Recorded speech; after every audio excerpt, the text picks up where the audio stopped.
Hey guys, welcome to Story Time. I'm so happy to see y'all. I miss y'all so much. I can tell y'all miss me too, because y'all just ran in the house, didn't close my door, just none of that. Like, screw Auntie front door. We gonna leave it open so everybody can catch COVID in the house. Like, wow, that was messed up. So get your grown tail up, get up, go to my door and close it. Everybody else, I'm gonna say, hey, hey Rogenna, hey Nina, hey roll my shoes, hey Chastain, hey Trucker, hey Carrie, hey Carrie, I see you in a while. Hey Carrie, hey Chastain, hey Gemini, hey Lakiesha, hey Strawberry, you've been missing too, ain't seen you in a while. Hey Reality, hey let's see. Roxanna, hey Jasmine, hey Tay Tay, you've been missing too, boo. Hey BT, you also been missing. Hey Love, hey Suki, hey Mines, hey Duarte, you've been missing too. Hey Step. Let me see. Hey India, you've been missing too. Hey Sweetie, yes. So, hey everybody. I noticed who ain't been here, who have been here. So, hey family, and welcome to Story Time. I see majority of the people in this live is veterans. So, if y'all don't get up and close my door, we're gonna have a problem. We're gonna have a real problem. So, I'll get up and close that door, but we have an issue. Not you been fighting for your life. Oh my goodness, girl, you okay, Tay Tay? Thank you, Devontae. Yes, Auntie wanted to, he didn't want to wear a bunny today. I just wanted to come on and be a little cute. Just a little cute. Not too much. Just a little bit. Just a little bit. Yeah, so we get ready to start this story time in just a second. I see y'all still ain't closing my door. Do I have to have a silent treatment? But y'all, thank you. Thank you, rolling around my shoes, closing the door. Hey, Carolyn. Yes, you have been MIA. I'm so sorry, love. We're gonna keep your stepdad lifted in prayer. We got plenty of prayer warriors on the line in the family, so we're gonna keep your father lifted, your stepdad lifted. Don't you worry, just continue to pray. Know that we praying with you. But welcome back. Hey Carolyn, yes, you've been missing too. And so yes. You shot the dough. Thank you for shotting the dough, Gemini. I greatly appreciate. I don't know what I would do without you shotting the dough. Hey, Step, came through the back door, I closed it. Thank you, because if you came through a back door, side door, patio door, doggy door, whatever door you snuck in through, take your ass right on back over there and close that same damn door you prepped in through. I thank you very much. I greatly appreciate it. So we're gonna start the story time in 4 minutes. Y'all get 4 stories tonight because Auntie didn't get y'all last night. Hey, Evelyn. Because Auntie didn't get y'all last night, y'all get 4 stories tonight. So y'all get stories tonight, tomorrow, and Friday. So yes, definitely send the prayers. So yes, y'all will be getting 4 stories tonight. I hope y'all appreciate it. Because that means I'm gonna have to take like an extra 30 minutes of my playtime. So I hope y'all appreciate it. I hope y'all appreciate it. Yeah. And also, you should feel special. You should feel special. 4 stories. But if you would have been looking at the community page, you would have known it like 2 days ago. But anyway. Alrighty. So y'all also know I posted, I told y'all, I posted on the community page. Auntie ain't no baller. Auntie ain't rich like a lot of people may think. My child. I'm not rich. But I did want to get you guys something for Christmas. It ain't much. Don't shoot me. It ain't much. A bitch ain't trying to sing. I'm not Oprah. I'm not saying you Alexis and you Alexis and you Alexis. That shit ain't gonna happen. Get it out your head before you even get all excited like that. But I put on hey Jessica, and you been missing too. So I posted on the community page that I was gonna be giving away 50 Chick-fil-A cards. Now I showed you guys on the video that I posted on the community page that these are the gift cards. You get a choice of one of these options. Take this card to Chick-fil-A. You get a choice of one of these options for free. For free. So, I'm giving you this. But because I didn't want to just send y'all off with breakfast, you know what I'm saying? Because they like breakfast items. They are breakfast items, you know what I'm saying? So I didn't want to just send y'all off with breakfast. So I'm going to split them up. 25 of y'all going to get breakfast. 25 of y'all going to get lunch. Auntie. This one comes with nuggets or a chicken sandwich, whichever you prefer. Either way it goes, it's going to be free and on me, okay? So this is what me, Uncle Toots are going to send out for Christmas to you guys. I'm sending out 50 of them. So far, 27 people have follow directions by commenting upon the post that I posted about these cards.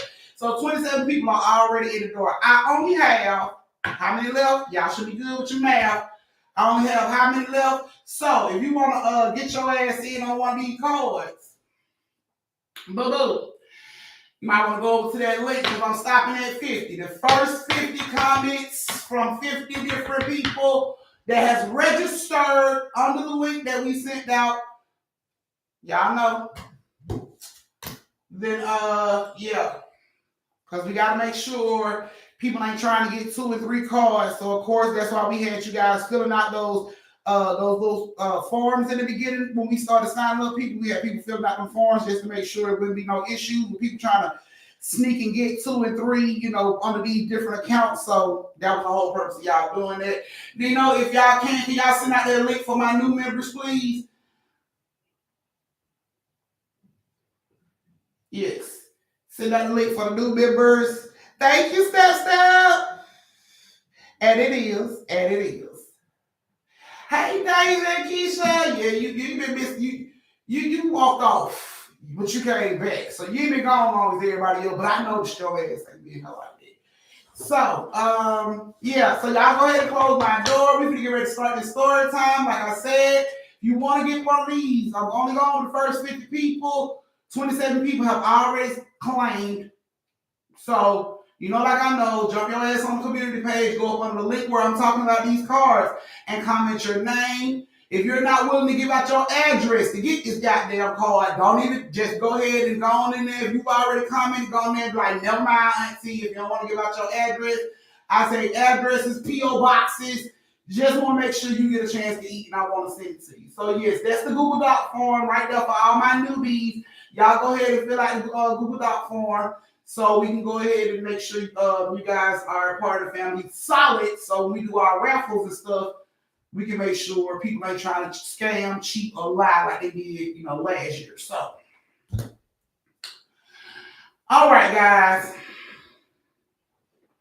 I hope y'all stop by Supply, Family Dollar, Dollar General, or whatever's in your local neighborhood store. They got your snacks, your cakes, your pies, your sodas, your liquor, your wine, everything you need for tonight's story time. And I hope you stop by the bank to get your auntie some tips, because please believe a bitch is going to earn them for these next 3 days. I will be earning these motherfuckers for the next 3 days. So, these stories gonna be fine for the next fucking 3 days off the rip. Y'all, I'm earning my tips. Auntie is working hard for the fucking money. So, Christmas is about to come around, and Auntie need to work hard for the money. So, I'm giving away Christmas cards, Christmas lunch or breakfast. When you eat your lunch or your breakfast from Chick-fil-A, just picture Auntie sitting there with you, eating them waffle fries with you, drinking that strawberry or that lemonade. You know, just picture Auntie there with you, okay? All right, guys. Here we go. So if y'all are ready for story time, go ahead and give it a thumbs. Give it a thumbs. Let me know y'all are ready. We can go ahead and get this thing started. I got 4 stories to tell tonight. Probably going to take me around like 9:15 to get all these stories out. So y'all might want to go ahead and start setting them thumbs right now so I can go ahead and start. Y'all interrupting my playtime. Giving y'all these extras, but I love y'all, so I'm going to give it to you anyway. I'm trying to maybe do story time and with him, but I got the these stories at 11 o'clock fucking around month. So, yeah. Right. I work hard for the money. So, this is how we gonna do it, y'all. Like we always do it. You can send your tip through Cash App or you can send them through YouTube. It really doesn't matter. Auntie grateful either way. Any tips over $5 will get you put in the story time. Biggest tipper will get you put in 3 back-to-back story times. So, we're about to go ahead and get ready to start these stories. I ain't got no phones. Y'all must not be ready. I guess nobody want 3 stories. Y'all want 3 stories, huh? 2. Hey, Lady D, you been missing too, good boy. Glad to see you made it home, though. We been waiting on you. The door was open. Thank you. Come on, get Auntie a hug. Get Auntie a hug. Thank you.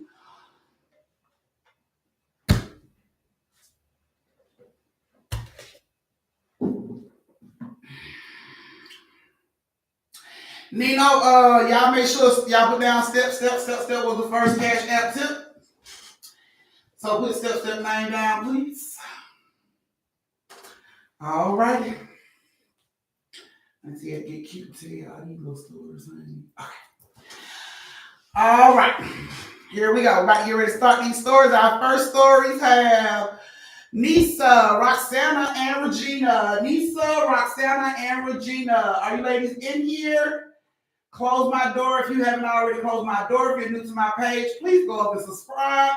But other than that, please close my door. That means thumbs up the live if you don't know. So please close my door. Rogenna's here. Awesome. Nisa, yeah, she's here. Okay. Roxanna, is Roxanna in the house? I see you, Gemini. She's like, yes, I mean, I'm dead. We understand you. We understand, Gemini. We got you, boo. Okay, so it looks like Roxanna was missing from class. Remind me to call her parent. Her ass is cutting class. Moderators, y'all know how this go. When I start story time, anybody show up in this classroom late as hell, ask owe me a late slip, doctor's excuse, call from their parents, something along them lines, because I'm going to need it. All righty, how you try to? All right, here we go. So, Roxanna, Rogenna, and Nisa. Okay, all 3 of y'all here. All 3 of the ladies here. Hey, Tasha, welcome back, Maze. We missing you too. I checked on you on Instagram. I'll just make sure the family, all the family. I checked on a lot of the family to make sure y'all was okay, because I hadn't heard from some of y'all. Y'all know I call parents. I don't give a damn. I call you job just to hear your voice and let me know you're okay. So, yes. Here we go. So we're about to go ahead and start this story time. Like I said, our story has Nisa, Rogenna, and Roxanna. I hope you ladies like the story. Like to hear it. Here it goes. So Nisa and her daughters, Roxanna and Rogenna, was out house hunting. Now I'm gonna give you an age range. Roxanna's about 6, Rogenna's like 7.5, almost 8. So this is where we at. All right, hey Maya. Okay, so this is where we at. So they're going to house hunt. They had been house hunting for a few weeks, trying to find a nice, comfortable house. You know, she was in an apartment. The girls are getting bigger. She wanted them to have a front yard and all that stuff to play in. So they started house hunting. Now she had been like I said, she had been looking for the house for the past couple of weeks. You know what I'm saying? They just ride through this nice ass neighborhood, kids all in the street and stuff like that. You know, so they riding through the neighborhood just trying to see if they see any house for rent or for sale. They run across a house that shows for sale. Neighborhood is nice as shit. You know, kids everywhere. Everything looks all, you know, like people cut their grass, don't leave trash out, shit like that. You know what I'm saying? So they're like, okay, cool. She looks at the house. She tell the girl, she's like, look at the house. Rogenna and Roxanna look at the house. Oh, mama, the house so pretty. Oh, we gonna get in the house. And she's like, that's the plan. That's what I'm trying to do. Oh, mama. She like, okay, I gotta get that number. So they jump out the car and she gets the number off the little sign and she starts to call the seller. She tell Rogenna and Roxanna, go ahead, run the yard, see how it looks, see how the yard feels. So they takes off running. She's on the phone with the seller. And Roxanna flies. She shoots to the back so quick, she in the backyard that fast. Rogenna coming behind her, she's running, but as she's running, she noticed somebody in the window. So she turns and she looks. There's a woman in the window of the house. She got on her like pajamas, white pajamas. And she's standing in the window and she's just staring. And Rogenna like, whoa, what the fuck? So she sees that and she turns around and she runs back to Nisa. She's like, mama, somebody live here. So Nisa's on the phone with the seller. She's like, excuse me, is the house for sale or does somebody live here? And of course the person on the other end like, nobody live in the house for sale. And she's like, well, my daughter just said she seen somebody inside the house. So instantly the seller's like, I'm on my way. I guess that motherfucker was thinking squatters or some shit like that, but he like, I'm on my way. So they out there, you know, she hangs up from the seller and she asks Rogenna, like, where did you see this person? So Rogenna was like, come on. And as they are walking back to the side of the house where she's seen the lady looking through the window, she notices Roxanna is standing in front of the window and she's like talking. She's like, yeah. So Nisa like, baby, who you talking to? And she looks over at Nisa and she like, the sad lady. And Nisa like, the sad lady. Nisa's walking towards her. She like, yeah, the sad lady. So by the time Nisa get over there, she looks in the window, she don't see nobody. So to make sure my baby ain't losing her fucking mind and she ain't went bananas, she asked her, do you see her now? And Roxanna said, no. She like, oh, okay. So she gets close to the window to try to look in the house and all of a sudden a horn goes, whoa. They go from the side of the house and it's the man who's up in the house. He walks over, he introduces himself. Now, Nisa looks at him. She can tell he looks tired by the eyes. He looks tired. He looks exhausted. He just looked wore out. You know what I'm saying? So he introduced himself. He said, hey to the girls. He said, he's going to go in there and check the house, make sure they're in the house. And they're more than welcome to look at the house if they want to. So Nisa was like, okay. She stood there with the girls. He went into the house. He walked around, you know, looking for you know, see if he's seen anybody in the house or anything. He don't see nobody. He come back out. He let Nisa know there's nobody in the house. I don't see anybody in the house. You know what I'm saying? And he like, you can go ahead and look in, but Nisa notices his eyes is like, you know, welled up with water, like tears. You know what I'm saying? He can tell he's trying to hold his composure around him. So Nisa notices it. She pays attention and she tells the girls, hey, y'all go in there, look in the house and tell mama what you think. So instantly, Roxanna and Rogenna shoots off into the fucking house. While they're in the house, Nisa walks over to the man and she asks him, are you okay, sir? And, you know, he just like, I'm okay. You know, this house brings back a lot of memories. And by Nisa being like a grief counselor at a hospital, she, you know, can recognize when somebody's in pain. So she told him, she's like, I'm a grief counselor at a hospital, you know, would you like to talk about it? And the man looked at Nisa and he just flopped down on the steps, hard as shit, just flopped down and put his head down.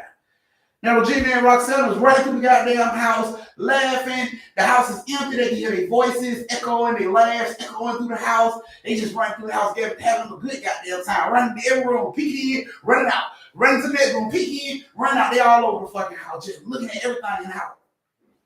So while they were running around looking at everything in the house, the man on the porch, Nisa tell Nisa, you know, this is my house. And Nisa was like, okay.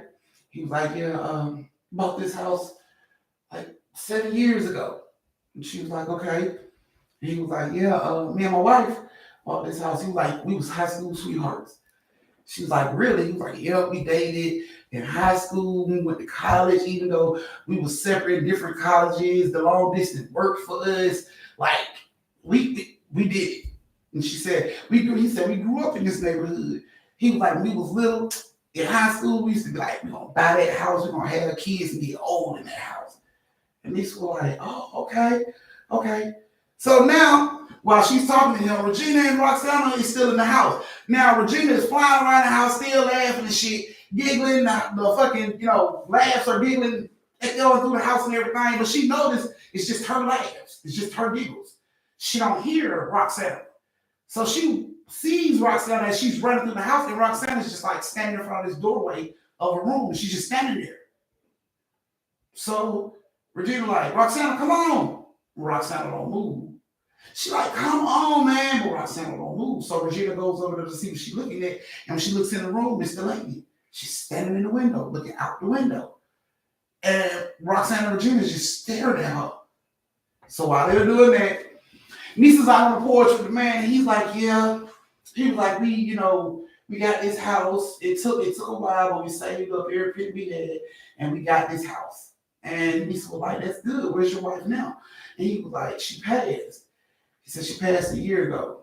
And Nisa was like, oh, I'm so sorry. He was like, yeah, she had cancer and we didn't know it. You know what I'm saying? We found out too late. She had already started getting sick and it wasn't nothing we could do about it. He was like, after she passed, I went into such a deep depression that, I couldn't function. I couldn't work. I couldn't concentrate. I couldn't do nothing. So while he's telling Nisa that, Rogenna and Roxanna's in the house still staring at the lady. The lady turns away from the window and she motions for them to come into the room. So of course, both of them walk into the room and the door slams behind them. Bah! Nisa and the man is still out on the porch.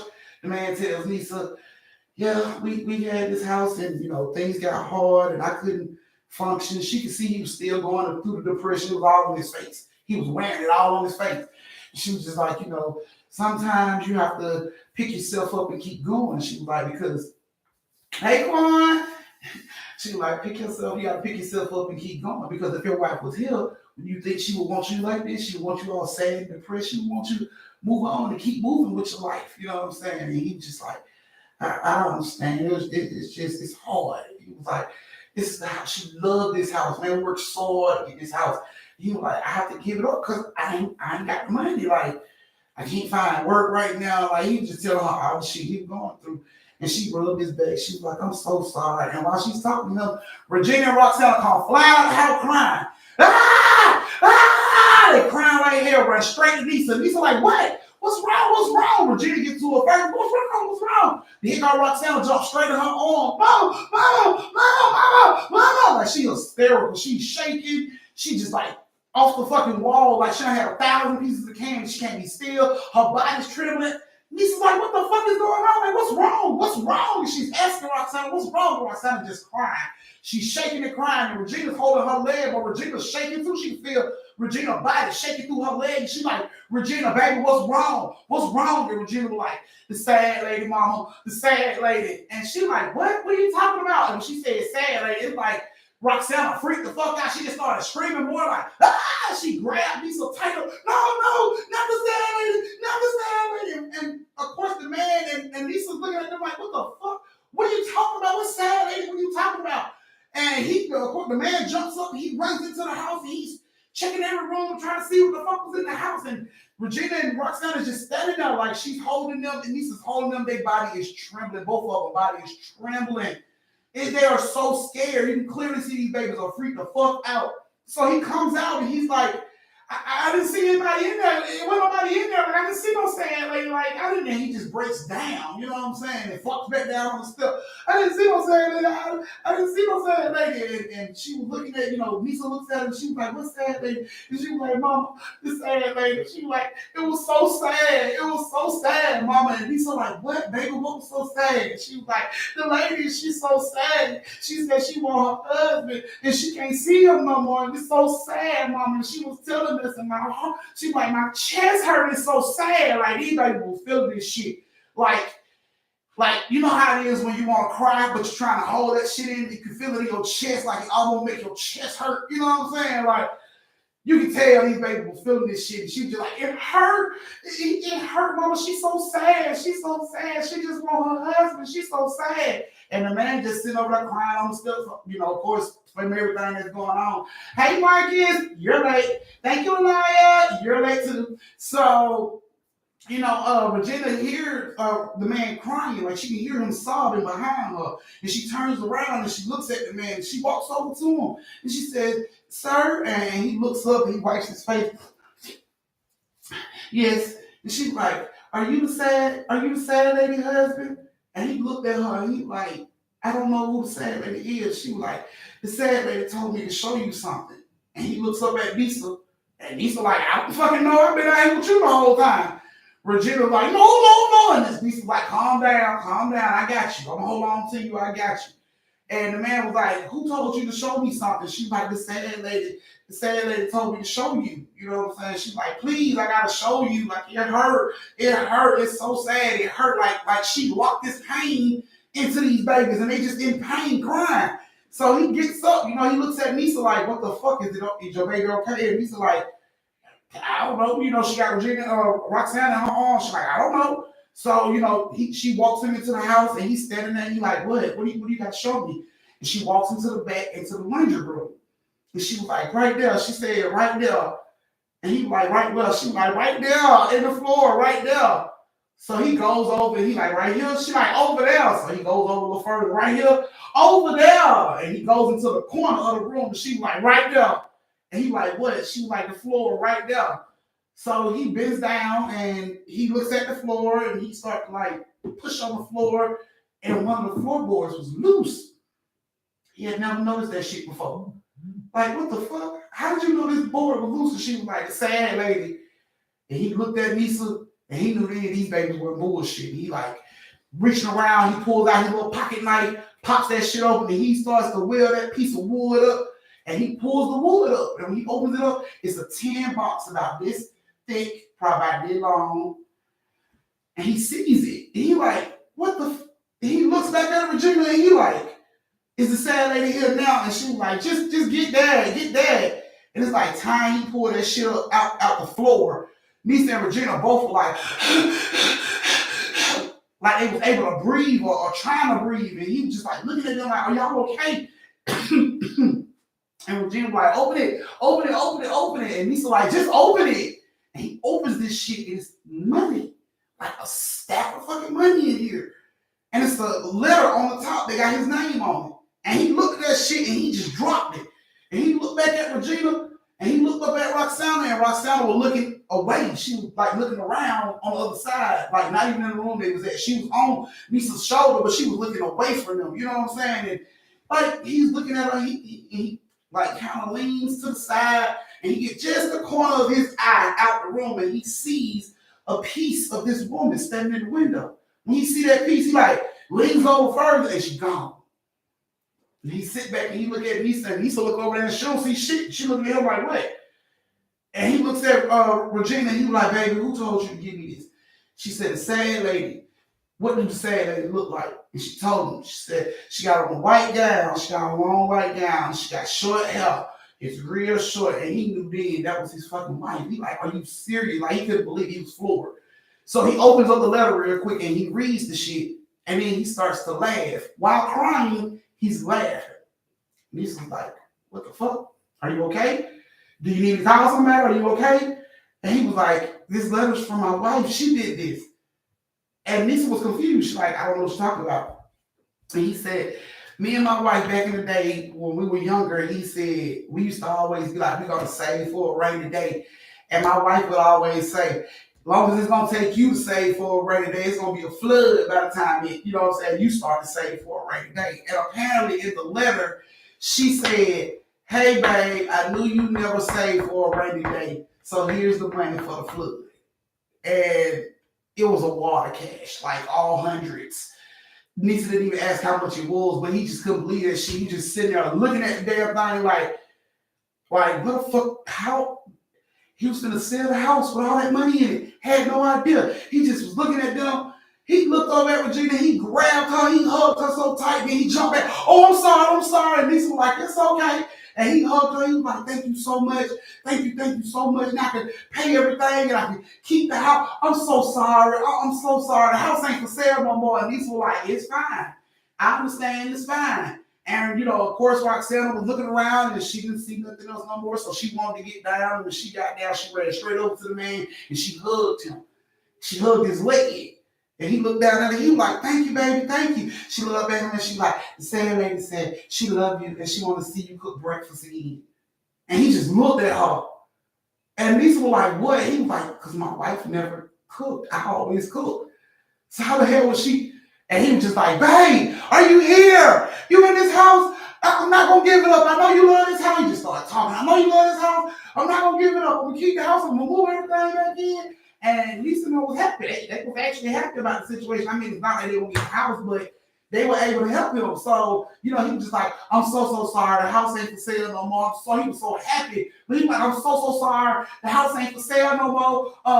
My wife said the house not for sale no more. And Nisa was just laughing about it. She was like, okay, well, thank you. Do you know any other houses in the area? And he gave her a few other houses, that he had rolled past. So he knew the area that he seen. He gave her those houses. And she ended up getting one of the houses that he referred her to.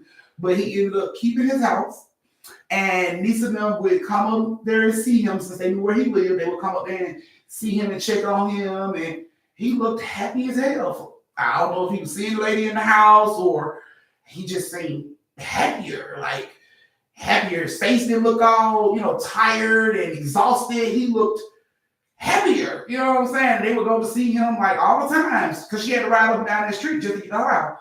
So they would stop by and see him all the time. He would love to see them. Girls would jump out the car and run over to him. He'll pick them up, play ball with them in the yard. Like they ended up making a really close friend by just trying to get out. So that was you guys' first story. This is your brief intermission where you get to go to the bathroom, get you something to drink, retwist your twisties, refill your shot glasses, close my damn door, and tip your auntie. Meet me back here in 3 minutes for the second story of the night. Hope you ladies liked your story. No, you ain't fighting for your life this time, Jim. Thank you, Danee. I tried to look a little cute for y'all. Just a little cute for y'all. Just a little cute. Auntie don't do little cute stuff. But I tried.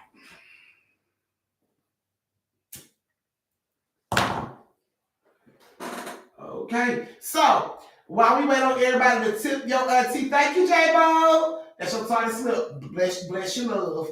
So while we wait on everybody to go over and tip your auntie, you, the bathroom, and all that good stuff, anybody down for a game of Never Have I Ever? Never Have I Ever? Are y'all down? Thank you, J-Bo. Oh, I sure did. I'm so sorry, Daddy. There was so much going on. I promise you, you'll get it this week. I just had so much going on. When you asked me about this, like I got sick, things was going on, but yeah, I got you. All right, so y'all first, thank you, Jasmine. Your first grown-ass never have I ever question is, never have I ever woke up to a stranger. Now, this could be a one-night stand that you got so drunk you never fucking remember this motherfucker's name in the morning, whatever the case may be. Never have I ever woke up next to a stranger. Thank you, Step. Look, Marcus till I in college. Okay. Look, oh no. And then this guy, damn Gemini. Damn, I'm pretty sure the man one was a little ass. He didn't have to catch a bullet in the process. That's bullshit. I'm here to say that's bullshit. Nah, Tasha said, nah, okay. Never have I ever, gonna be the last one before I get ready to start next story time. Never have I ever hit someone with a tit or a penis, just like, bow, you know what I'm saying? Never have I ever hit someone with a tit or a penis.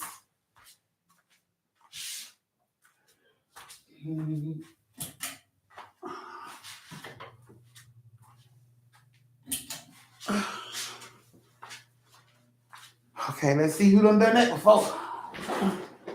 Yep, did. I never.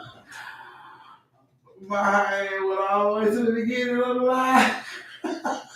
Damn. Yep, LOL, have. Right, sneakily. Okay, dead on it for you. Wow. So you talking about she plead the fifth. Bitch, you can't plead the fifth and never have I ever. What kind of bullshit is that? When did the rules start? start showing up. Chest ain't talking about when you breastfeed. Nah, we ain't talking about like that. We ain't talking about like that. I'm talking about one of them days you ain't got no bra on, you come from the kitchen, your man talking shit while he's sitting there playing the game. You ain't never just pull the tit out and slap across the face and shit like, bow, shut the hell up, and walk on to your room. You ain't never did that like that. We don't ever have a dinner club.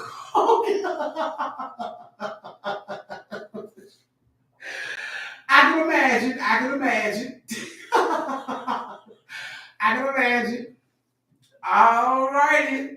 Tasha, you ain't got to think about it, girl. You ain't got to think about it, Tasha. You know you're done. You ain't got to think about it, Tasha. You could have did it in your sleep by accident. You lay in the bed with your significant other. You rolled over without a bra, bitch, and that thing. You know what I mean? You have done it. We all have done it. We all have done it. I ain't get to a T. You late and been missing, girl. I'm gonna need a couple phone calls from your parents. Oh, you bitch, you must have had the chicken pox. You been gone so damn long. You had to be out with the chicken pox or something, honey. Something. Okay. Well, you say you ain't never hit nobody with your titty. Have you almost hit yourself with your titty in the middle of the night? All y'all women with big boobs know what I'm talking about. You ever roll over in the middle of the night and that titty roll back, hit your ass in the face, and you woke up thinking somebody was trying to smother you, but in all actuality it was you trying to smother you. Yeah. Yeah, I'm telling you, I know it done happen. Woke up ready to shoot somebody, and it's you. It's your ass. I know.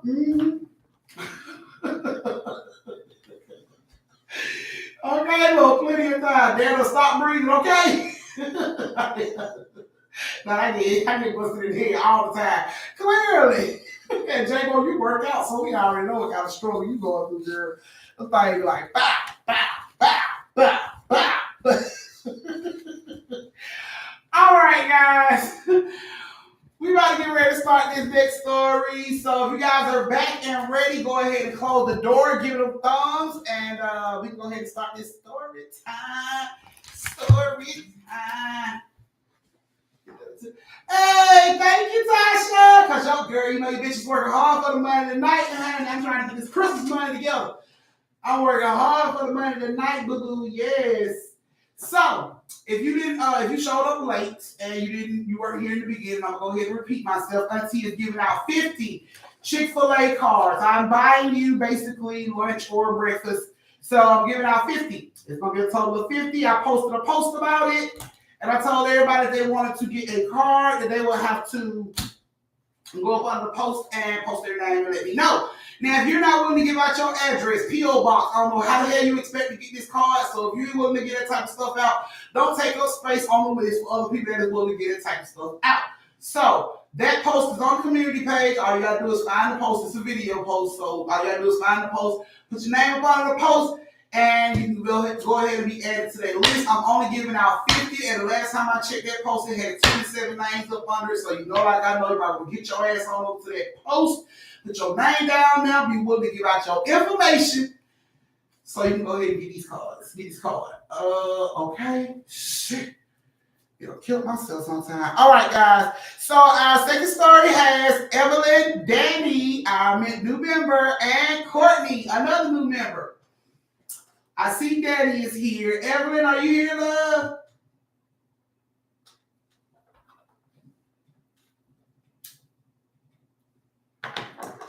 Evelyn.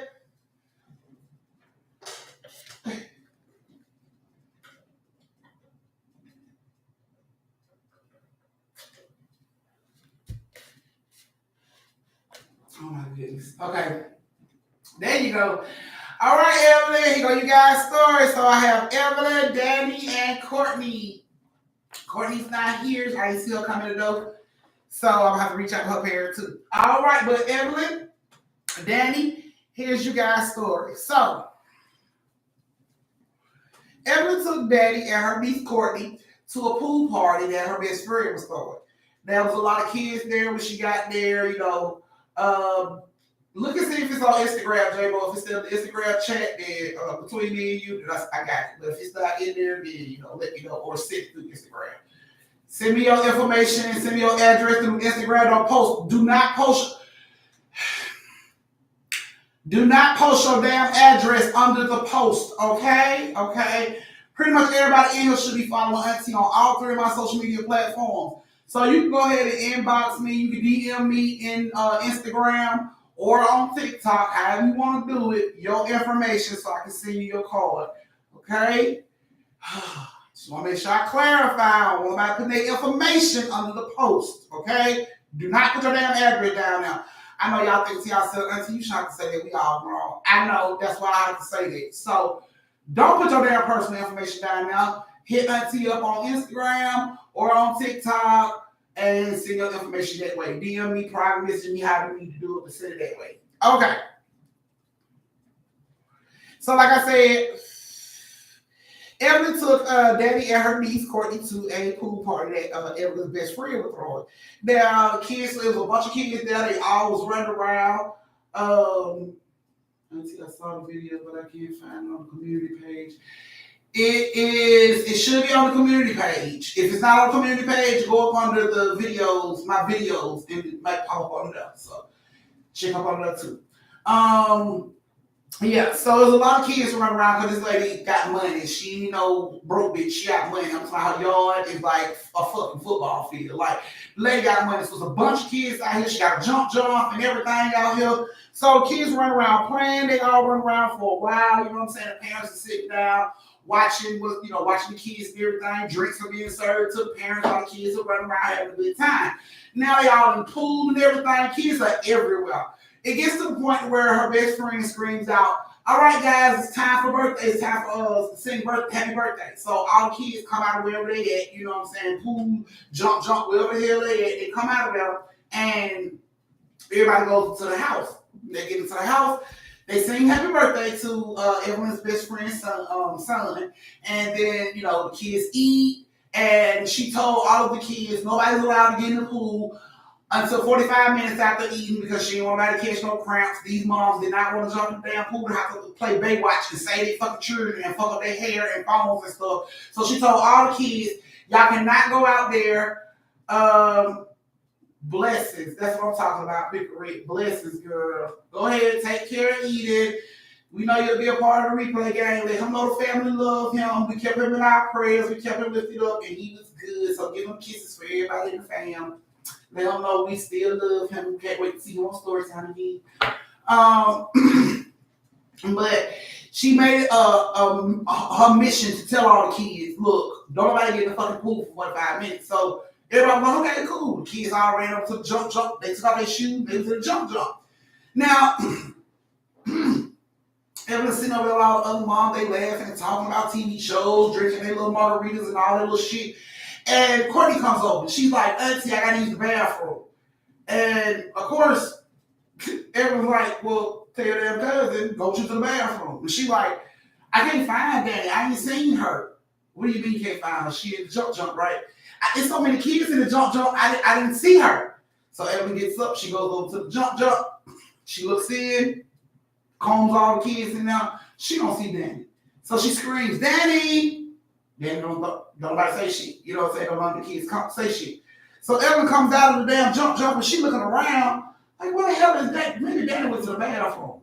So she's about to get ready to walk over to the house and she hears Courtney say, there go Danee right now. So she turns around and look and Danee's over by the pool. She's like looking at something and she's backing up.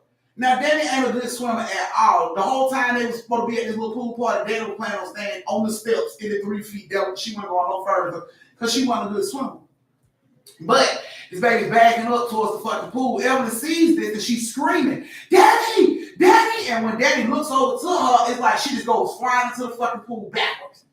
So Evelyn's like, Danee! She goes flying down the steps. Of course, the other moms see Evelyn is losing it. She's running and chasing, like screaming and running. So Evelyn's best friend and all the other moms start to run too. Like, what the hell going on? Like I said, they want me yard like a fucking football field long just to get to the goddamn pool. So Evelyn is running with everything she got trying to get to Danee. Danee! Danee! Danee! She started screaming for Danee. But Danee ain't came up out this fucking water. She cannot see Danee coming out of this water. She is screaming for Danee. Her and the other moms get to the pool and they are running up on the side of the gate to try to enter the pool. They can see Danee laying face down in the fucking water. She's in the 12 feet. The deepest part of this goddamn pool, that's what this baby is. She's just laying face down in this goddamn pool.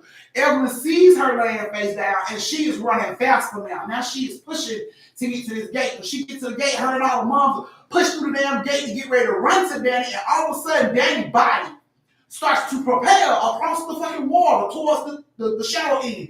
Fast as shit, like she had a jet under her fucking stomach or something. She just come flying fast as shit. Face down, ain't moving not one motherfucking time. Her body is being propelled through this fucking water so fast to the shallow end. Evelyn jumps into the water and she catches her. Like she can feel Danee was pushed with force. She caught her, you know what I'm saying? She pulled Danee up out the water. She like, Danee, like hit him in the chest, and Danee coughs up water. She started coughing and crying. They called 911. The police and ambulance come out there. You know, they let them know she fell in the pool. You know, when she fell in the pool, when Danee was floating up in this water, when she was being propelled through this water like this, Evelyn's best friend passed out. She couldn't believe that so they was holding her, trying to make sure she was okay. And then Evelyn had got Danee out of the water. So they called 911. Of course, both of them had to be evaluated. They wanted to check on Evelyn's best friend because she fainted, and check on Danee because Danee had, drowned. So they got them in the back, everybody standing over to the side and everything. And they come over and they tell Evelyn, like, you can go talk to your daughter now. She fine. We're gonna go ahead and let her go on. You just got to sign some paperwork, everything will be fine.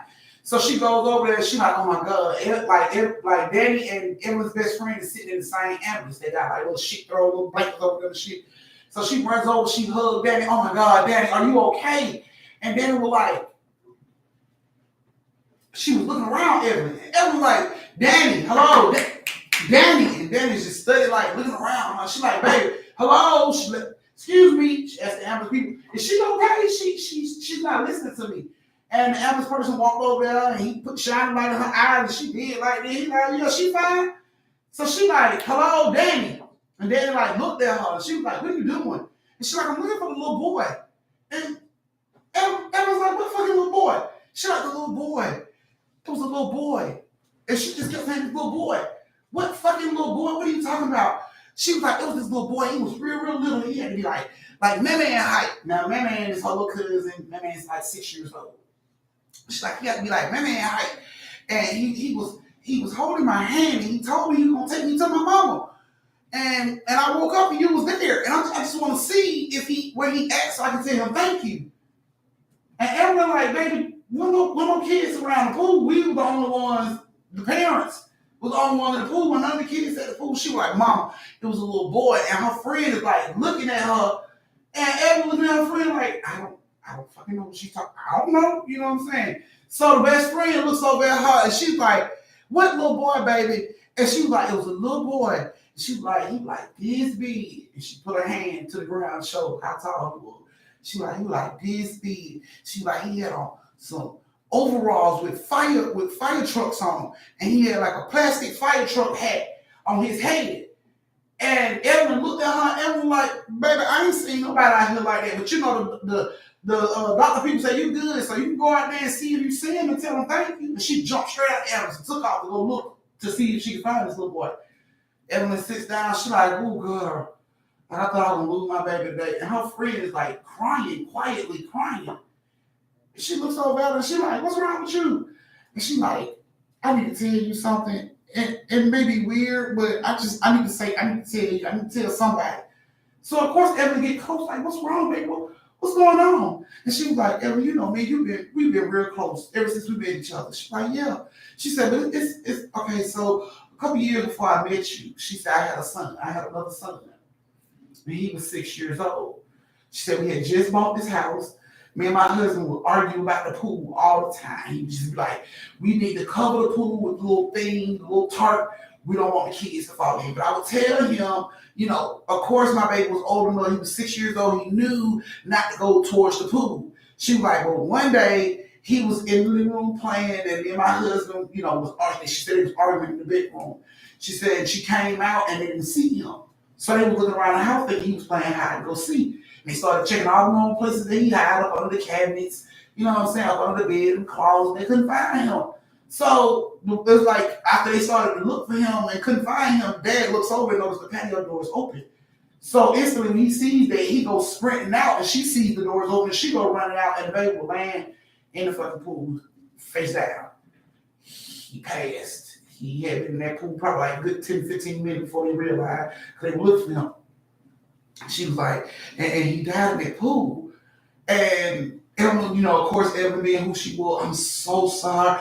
I didn't know you never spoke on it. I'm so sorry. She was like, I'm sorry. My daughter, I know what happened with my daughter probably brought up all them feelings again. And I'm so sorry. And later her friend was like, no, that's not the crazy part. And she was like, what's wrong? Lady reached in her other pocket, pulled her phone out. She started going through her pictures. She said, this is the picture that we put on his little obituary, like a little program. She's like, this is the picture. And she showed her the picture. A picture of a baby, fucking plastic fireman hat with overalls on, with fire trucks on. And Evelyn snatched the phone out of her hand and looked at that shit. And she said, nah, my baby had to see this picture somewhere. That lady said, She said, I don't have these pictures out. She said, it's too hard to look at these pictures, walking around how looking at these pictures. So me and my husband put them up. We never brought them back out again. She said, I only got this picture on my phone. We don't have no pictures of around the house of the baby. Nothing. She says it's impossible for your daughter to have seen a picture of my son. She couldn't have. And Evelyn was like floored. She couldn't believe that shit. Like this baby, like Danee described this baby to a T.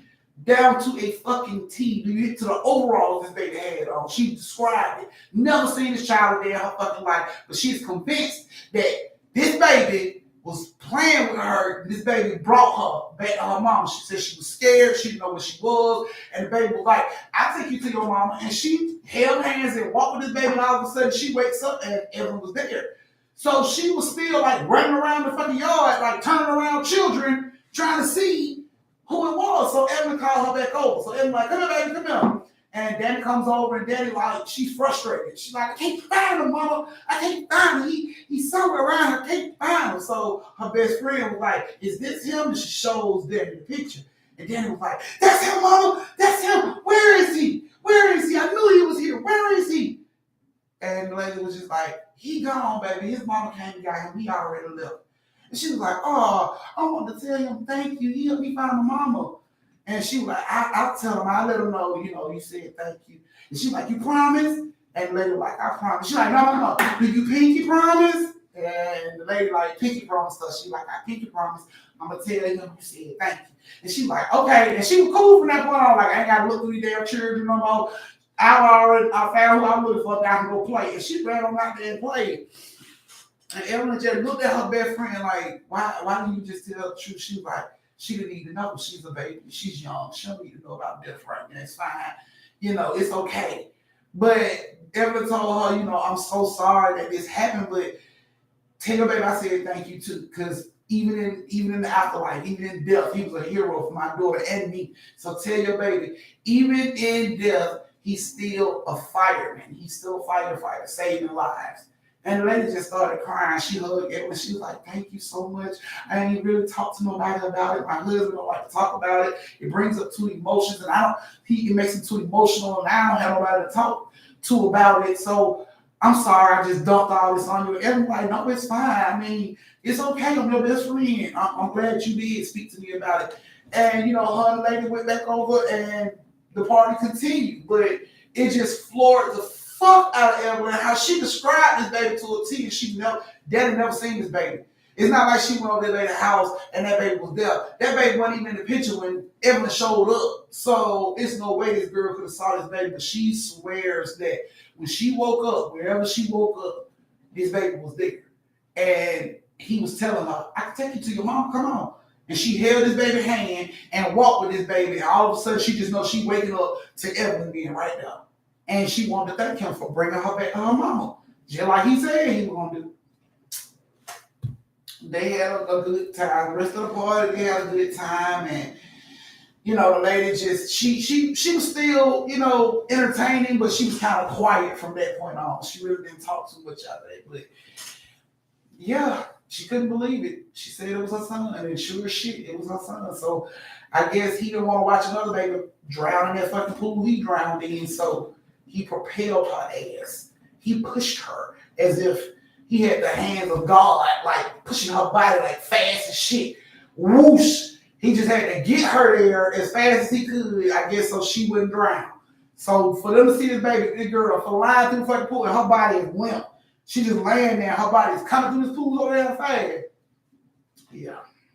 So that was you guys' second story. This is your brief intermission where you can go to the bathroom, get you some drink, retwist your twisties, refill your shot glasses, go over and tip your auntie, and meet you back here in 3 minutes for the third story of the night. So, Danee, Evelyn, and Courtney, I hope you guys love the story. Thank you, Danee. All right. Let me go to this Never Have I Ever page I was reading from. Okay. All right. So, never have I ever went to a party for the sole purpose of hooking up. No, you didn't die, Danee. You didn't die. But since you weren't here for my birthday, everybody that did get me something for my birthday died in all of their stories. So you can make it up for Christmas. You get your auntie something for Christmas, you'll never die in the story. You don't get your auntie something for Christmas, girl, your ass gonna be a memory.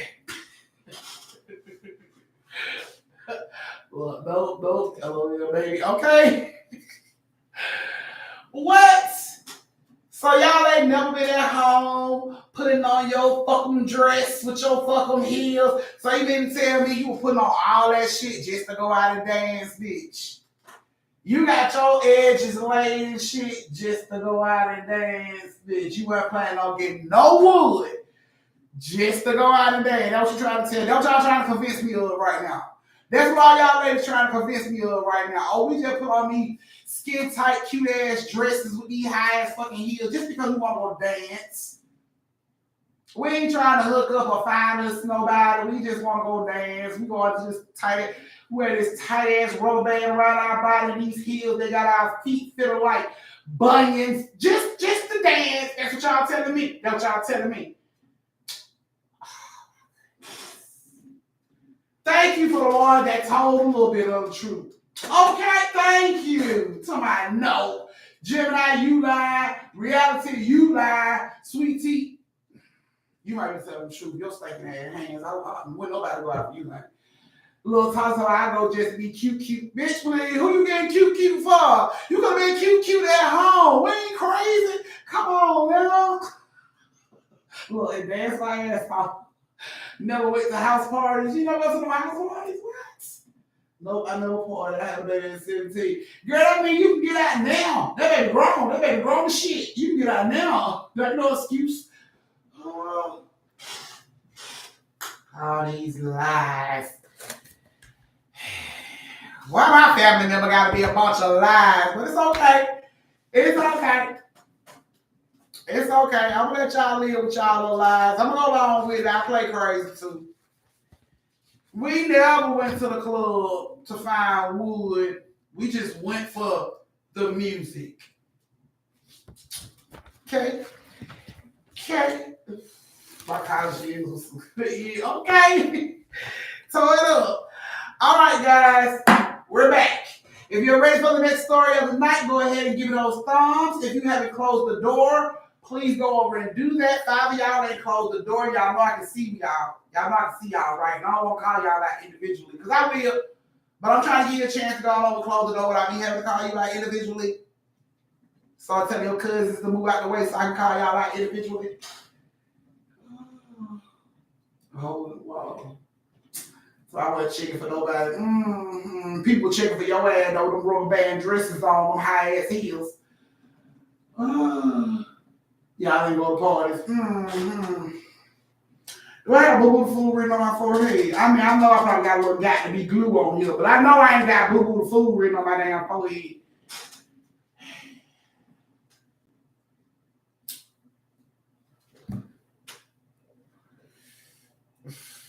I was always at work. Well, y'all old boring bitches can get your ass out now. Y'all can get out now and party. Don't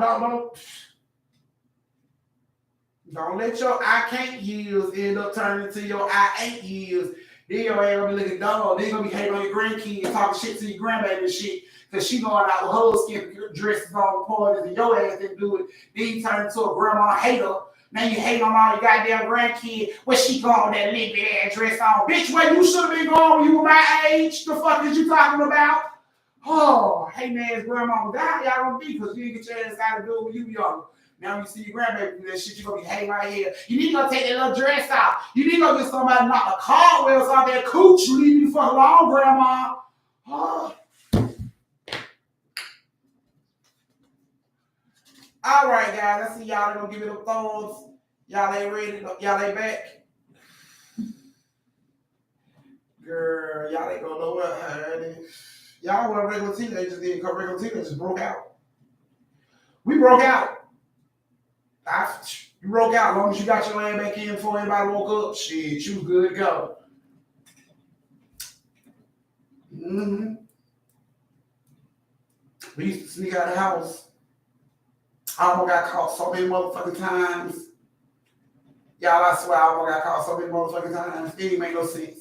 Because I swear my house didn't make noise until I had to goddamn creep out of it. I swear my house never made a fucking sound unless I had to creep out of it. Every fucking step, every floorboard was loose. Every fucking thing wanted to make noise in that damn house when I was trying to creep out the damn house. Like, I can walk through my house all day long, nothing. No squeaking, no shit. Time I get ready to creep out, like, where the fuck did that squeaky ass boy come from? Cause that shit wasn't there this morning.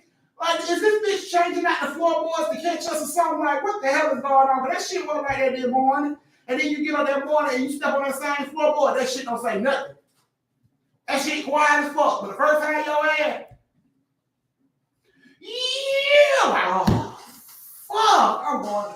Now you gotta hurry up and get butt naked for your parents' come out the room. What you doing? I was just trying to get some water. I was just coming to get water. Looking stupid as shit. Y'all Lashes is in the chat. Hey Lashes. Thank you, love. She on the bracelet, y'all. Y'all say hey to y'all niece. She spying on her mama. Yes, the house always snitched on me, honey. Always. It made all the fucking noise in the world. It's always like that. Never until you trying to sneak out the fucking house is when your house make all the fucking sounds. Other than that, that bitch be quiet as hell. It's quiet as kept in your fucking house. You can do backflips in your fucking house when nobody knows it. But let your ass try to creep out past your kids without them knowing it. Like, god damn. Try to creep out the door all of a sudden. That shit wasn't doing that when you came in from the fucking store. Now all of a sudden, damn. I'm done.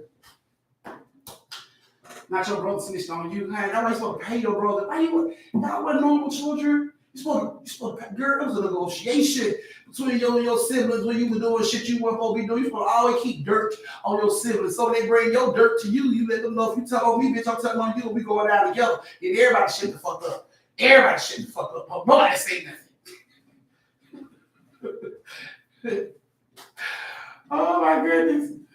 Well, she said I never had to sneak out. I bet you probably just go. I'll be back, y'all. Your ass just gone.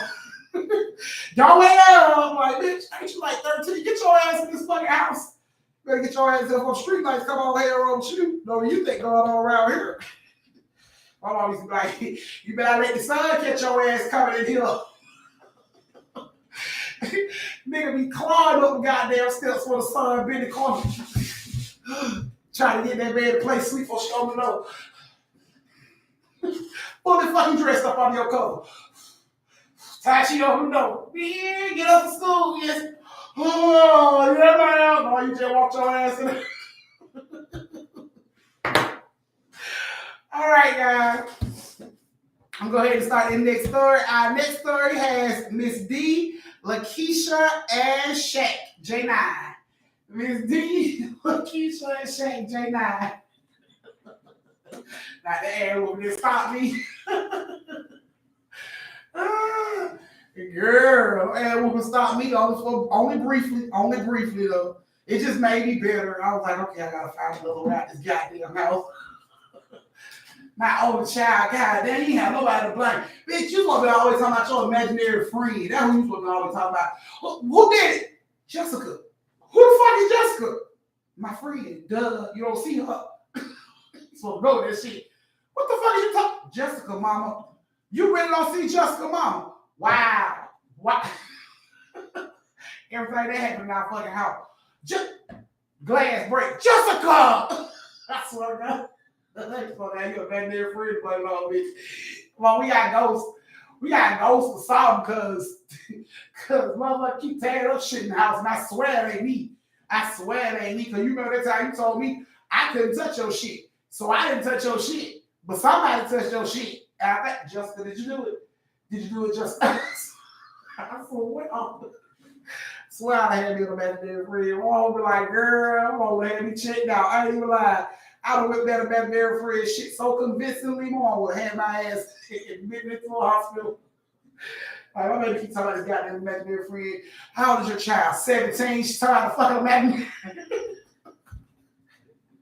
Do you see your imaginary friend here now? No. She only shows up when I'm getting in trouble. She always get me in trouble. She always sneaking out at night, letting the door slam and shit. It always be her. But mama always think it's me.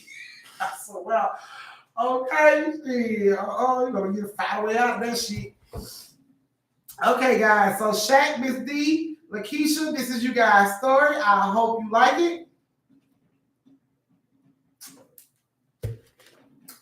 I like to hear it. Here it goes.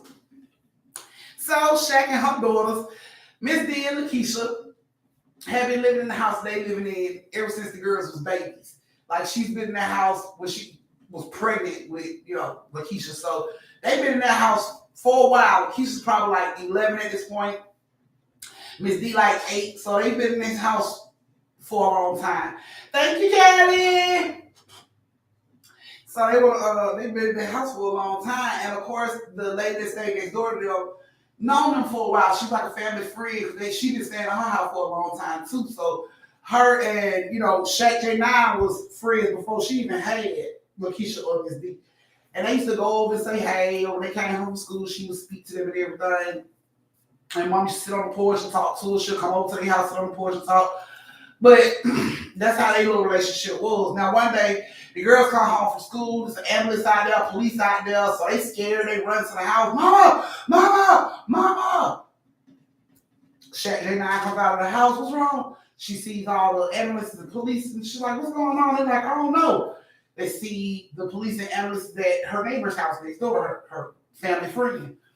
She sees them bring a body out. And she's like, oh my God, what happened? So she goes over to the police. She's like, she's a friend. She's a family friend. What happened? They was like, I guess it was old age or something. I don't know. It's too early to tell. It didn't look like anybody like hurt her or anything like that. But it's too early to tell how she passed. So, of course, Shaq J9 left it alone. She was sad about it. The girls were sad about it. Okay. They go on in the house and they do their thing. That same night, that the friend passes there in the house sleep, and Miss D is walking up to what sounds like somebody is walking up and down the stairs. It's like they walk to the top, turn around, walk down, come back up, walk down, come back up, walk. This shit is like somebody was marching up and down the stairs. And Miss D thought she was tripping. She thought, what the fuck? So she sits up in the bed, like, to make sure she hears what she's hearing. And she hears the fucking footsteps going up and down the stairs, up and down the stairs. So she gets up, she creeps to the door, she opens up the door, she sticks her head out, and the time she sticks her head out, the shit stops. She looked down the hallway, she looked down the stairs, she don't see nobody. Must been tripping. She gets back in bed, she's cool. They get up that morning, they get up, Shaq J9 going down to wake up Lakiesha. Lakiesha, get up. Lakiesha, get up. Come on, it's time for school. She goes down to wake up Miss D. D, get up, it's time for school. While she's waking up D, she hears Lakiesha scream, Mama! Mama! So she's like, what the fuck? It instantly scares Miss D up. Miss D is like, what? I'm up. What the fuck going on? So Shaq J9 is running down the stairs to go see what's going on. Miss D is right behind her. They get in the kitchen, and the kitchen is destroyed. Food is everywhere, all over the floor. Dishes are everywhere. Ketchup and mustard squirt all over the walls, the ceiling. Like, this kitchen is fucking destroyed. And she shut that down looking around, and she like, did y'all do this? And Lakeisha like, no, I didn't do this. And Miss D y'all did this. We didn't do it, mama. We didn't do it. She swore them down. One of them did that shit. We didn't do it, mama. I swear we didn't do it. All right. So she takes them to school. She comes back home. She cleans the entire fucking kitchen up. Later that day, the girls come home from school, change clothes, go outside and play. Okay, Shaq J9 was in the kitchen making them sandwiches and stuff. They ate their sandwiches. They went back outside and play. Miss D comes in early, and Lakiesha stays out till the max time they can stay outside. So Lakiesha comes in. She runs into the kitchen. She's like, "Hey, mom, I'm in." And she goes upstairs. That's what they normally say to her when they're in the house. "I'm in." So she runs on upstairs to get ready for dinner. You know what I'm saying? She taking off her clothes, putting on her pajamas and stuff, going there to wash her hands. And as she's going to the bathroom to wash her hands, she hears Shaq J9 laughing. "Oh, girl, you so silly." And she freezes, like, what the fuck? So she stops and she turns and she goes into Shaq J9 and she peeks in the room where Shaq J9 is, and she's on the phone, like with her back turned to the door, like, "Girl, you know, I can't. And she like, what the fuck? So she instantly runs back downstairs to look in the kitchen to see if the motherfucker she was talking to in the kitchen was still in there. So she goes into the kitchen and there's nobody in the fucking kitchen. She run back upstairs. She's like, "Mom, was you just in the kitchen?" Shaq J9 was like, "Girl, nah, I've been upstairs all this time." Lakiesha thought that shit, wait a minute, I know when I came in and stuck my fucking head around that corner, I saw my mama in the kitchen.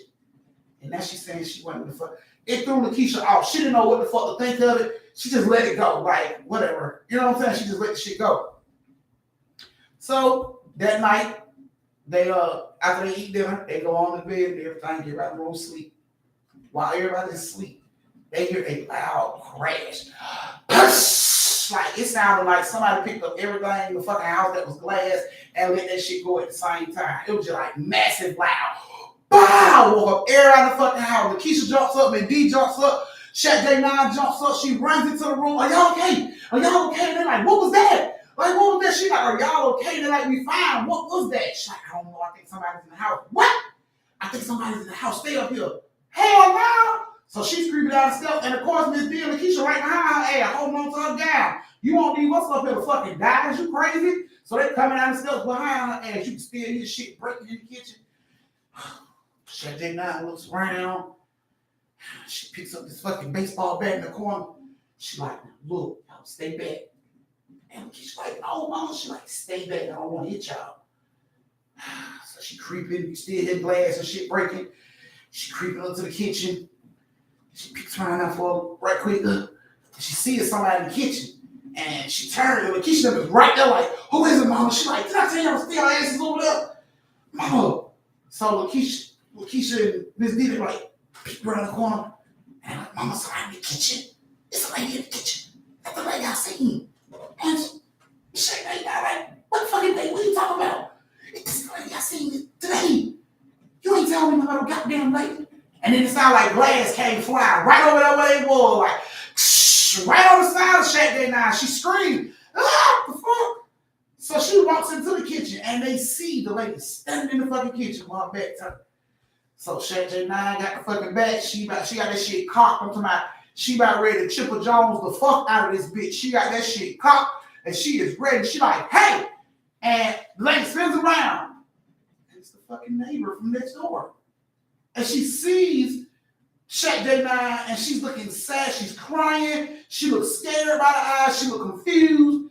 She don't know what the fuck going on. She's just looking at them. And Shaq J9 is like, "Felicia?" And of course the lady's just looking at her like she looks scared, but she's crying like, "Help me." Like she was looking scared as fuck. And Shaq J9 is just standing there looking at her ass. And Miss D is like, "Is that Felicia, mama?" She's like, "That's Felicia, baby." And she's just standing up. And Shaq J9 like, "Felicia, look, I'm sorry. Baby, you passed on. You dead." And it's like she started to get angry again. All of a sudden, like glass started to fly from behind her without even touching that shit. It was just flying and hitting the wall right next to them. Psh, psh. So of course, Shaq J9 covered Lakiesha and Miss D head while all these fucking glasses flying past them. And when it stopped, she stands up and look, and the lady's still standing up. She like, Like she mad as shit. Like she's bull charge your ass mad. Like,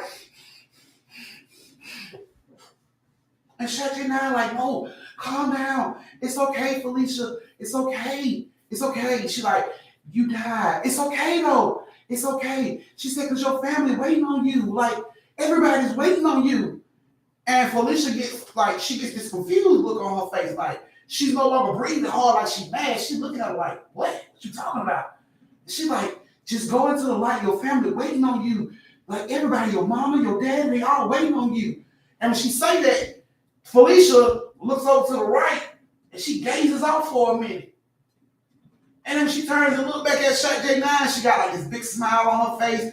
Tears are running down. And she's looking like she's anxious, like she gotta go. Like, I gotta go. She's looking like, and you know, of course, Shaq J9 like, go, your family's waiting, go. And she just looked at, and she nodded, you know, she nodded at Shaq J9, and Shaq J9 nodded back, and she looked at the girls and waved at them, and of course, Miss D and Lakiesha waved back at her, and she just like ran off, but it's like she vanished in the midst of her run. She just ran off to the side to where she was staring at, and she was just gone. And they turned the light on, and it's broken glass and shit everywhere, you know what I'm saying? And we gotta clean this up. They cleaned up everything. Put everything up, you know, put everything back where they would have got back in the bed. Shut the night, the last one to lay down. She made sure the girls was in the bed, tucked in, told them good night. She came, got in her bed, took a deep breath, turned the light off. Right when her light went off, she saw her friend. She saw Felicia sitting in a chair in the corner of her room. She sees her. She's about to turn the light back on, but she called herself. She's just looking. She's like, what is it, Felicia? What's wrong? And now Felicia speaks. She's just like, thank you. That's all she said. Thank you. And Shaq J9 looked at her, and she stood up. As she stood up, she just vanished. She wasn't there no more. Shaq J9 turned the light on. She looked. She wasn't there no more. She turned the light back off, got her ass in bed, pulled the cover up, went to sleep.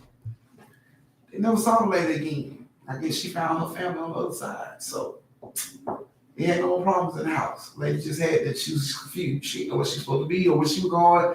She didn't know what was going on. So I guess the fact that Shaq J9 told her she could go to her family, she, you know, I guess she could hear them or see them, but she was staring off for a long time. And then she looked back and it was just like, I gotta go. Like, okay. And, you know, she just ran off. So, yeah, they never seen her again. She never, you know, appeared in the house no more. They never had any more broken dishes or shit that just happened in the middle of the night no more. Everything ceased when old girl, after she thanked Shaq and I, everything stopped. So, that was you guys' third story of the night. This is your brief intermission. Go to the bathroom, get you something to drink. Go tip your auntie, because this is the last story that's coming up, and you probably won't be able to do it, or you're not going to be able to do it after this last story, because I'm going to end up to y'all back. So, go over to the bathroom, get you something to drink, refill your twisties, all that good shit. Go over, tip your auntie. Let me see if I got any cash ups. Go over and tip your auntie, and meet me back here. Nope. Meet me back here in 2 minutes for the last story of the night.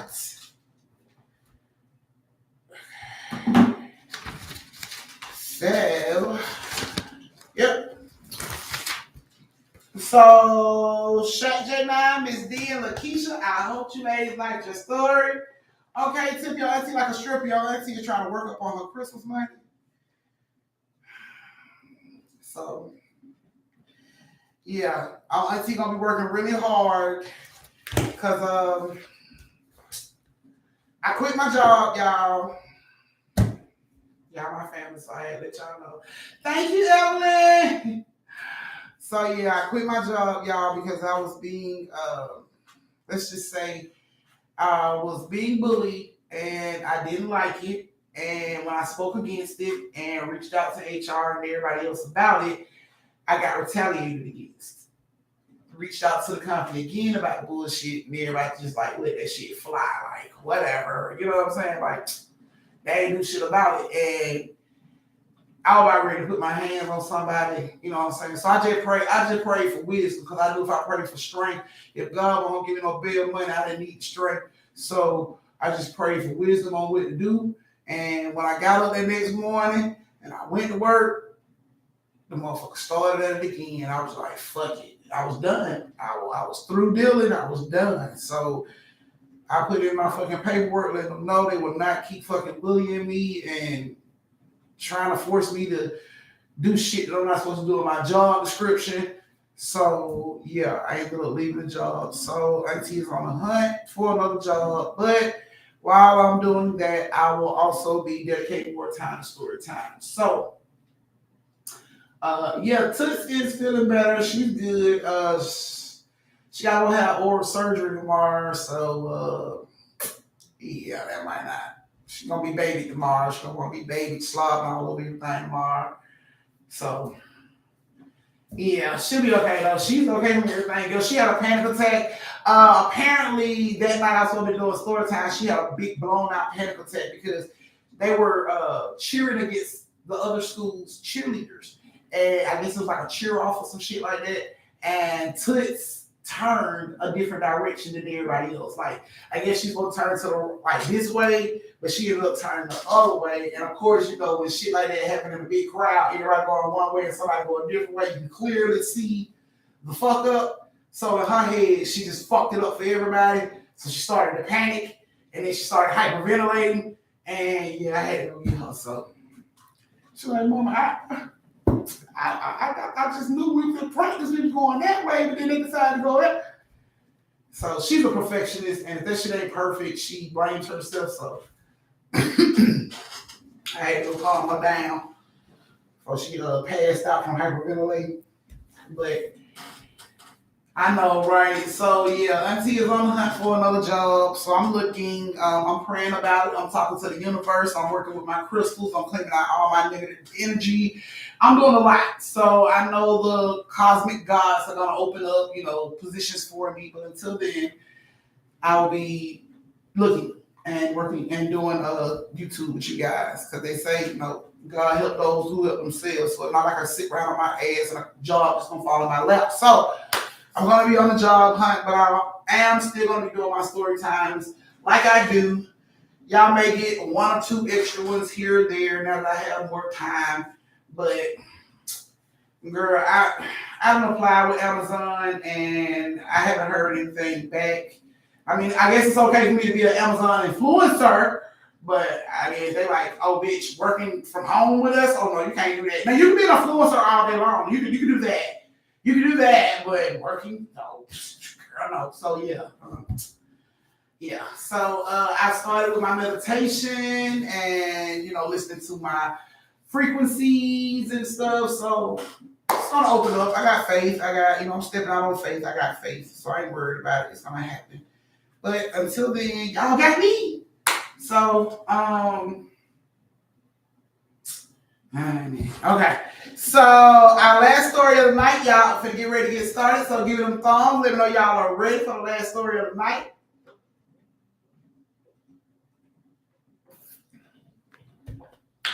That's why Auntie working hard for the money. Got a cover from where that's fucked up at. I swear I was finna put, oh. I had the wool side because I was finna slap the sleeves off somebody's ass, so I had to manage my blackness and do the best thing that wouldn't get me locked up before Christmas. So that's what I decided to do. All right, guys, come on, give them thumbs. Let me know y'all ready. I act like y'all don't want this last story. I mean, we can stop at 3. Y'all want to stop at 3? And I give y'all this next one tomorrow. I mean, because we can stop at 3. Thank you, Step. And that's exactly how I feel about it. I'm not putting out no negative energy. I've already done 2 interviews. Since I did 2 interviews today, I quit. So it's going to come. I'm just waiting on the phone call. That's all. I ain't even saying I'm waiting on them to say I might have a job. I'm speaking that shit into existence. I have the job. I'm just waiting on them to call to get the schedule. So, yes. Okay. So our last story of the night has Jasmine, Reality, and Miss T. Jasmine, Reality, and Miss T. Are you ladies here?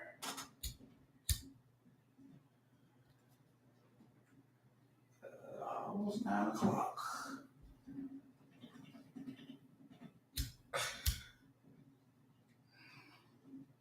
Yeah, when you want stuff, you gotta speak it into existence. Say the tongue is powerful, but you gotta speak like you already got it. I already got it. I'm just waiting on the phone call to give you my schedule.